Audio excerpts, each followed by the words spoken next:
Hey there friends, it is me, HLModTech, and today I'm here to talk to you about a cool piece of training I've put on YouTube, how to make your own Tinkercad fidget spinner. It prints in place, so this is one print even though the parts are movable. It's totally awesome. The one that I have you design is smooth, but then what's so cool is that kids are learning how to create their own awesome designs by cutting out words, maybe cutting out spheres. I had one young lady take scribble and make a wave and then put water polo on the other side. They have been described by the students as oddly satisfying. It's a simple design, but it's yours and it's custom. You can see here I cut out my HLModTech and it's got subscribe on the bottom and then also YouTube because we always want to have those subscribers. And then my last one that I've got to show you is my new favorite. This young lady took and put these little pyramids on the sides, and then she did the duplicate and rotate trick.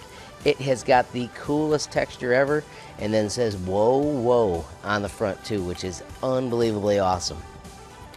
So friends, I'm gonna put the plain one up on Thingiverse. If you just want to print the plain one, you can.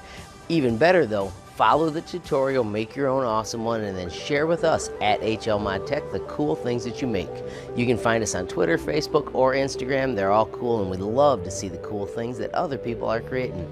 Friends, if you found this useful, please hit that like button. If you've got a question, comment, or a suggestion, add it down below.